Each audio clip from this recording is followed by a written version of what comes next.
Have you ever been saved by someone you never met? For 20 years, an envelope arrived at Eleanor Hayes' bakery every month like clockwork. No name, no return address. This isn't a story about charity. It's a story about guilt and how far a man will go to carry it quietly. And it's about the difference between paying a debt and earning forgiveness. Eleanor was 58 now, silver threading through hair that used to be auburn. Her granddaughter Mia wiped down the counter beside her, glancing at the envelope. "Still no name?" Mia asked. Eleanor shook her head. 20 years and still nothing. The bakery had been rebuilt brick by brick after everything fell apart. Every wall, every oven, every recipe card paid for. Slowly, by a stranger's silence, Eleanor kept every envelope in a shoebox beneath her bed. 240 of them. 20 years earlier, Eleanor Hayes ran the same bakery with her late husband's recipes and her own 2 hands. And a young, sharp-suited broker named Daniel Whitfield walked in one afternoon with a smile and a promise that would ruin her. Daniel promised her savings would triple in a fund that couldn't fail. She trusted him. He had her late husband's kind eyes. 6 months later, the fund collapsed. Daniel kept his job. Eleanor lost the bakery, the house, everything but her name. Daniel told himself it wasn't his fault.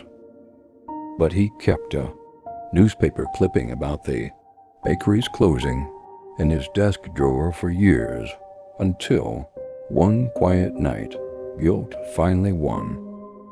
He wrote her name on an envelope, no return address.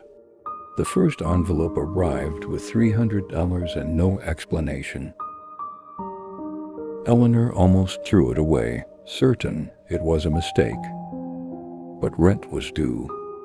She kept it. The next month, another arrived, and another. For 20 years, it never stopped. Years passed.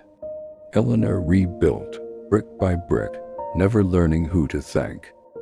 Daniel grew old in silence, his once sharp suits replaced by a plain brown coat he wore only on delivery days. So no one would ever recognize the man mailing kindness. Then, one winter morning, Daniel's hands trembled too much to write the check. His doctor's words echoed in his mind, weeks, maybe less. For the first time in 20 years, Daniel decided the next envelope would carry more than money. It would carry the truth. Back at the bakery, Mia had grown tired of the mystery. She traced the PO box to a small post office across town, determined to finally find the man or woman who'd quietly saved her family.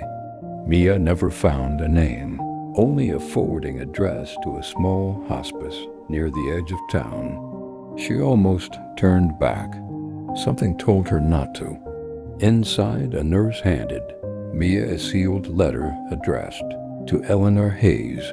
The name on the return line stopped her cold. Daniel Whitfield, the man. Eleanor still spoke of 20 years later, with quiet, unresolved anger. That evening, Eleanor sat at her kitchen table and opened the letter with shaking hands.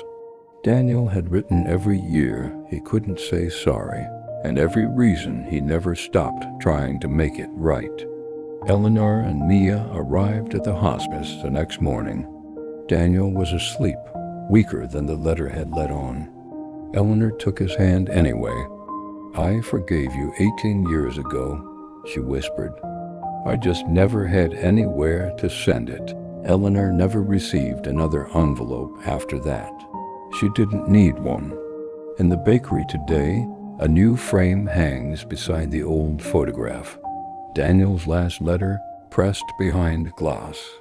Some debts, it turns out, are paid in patience, not money.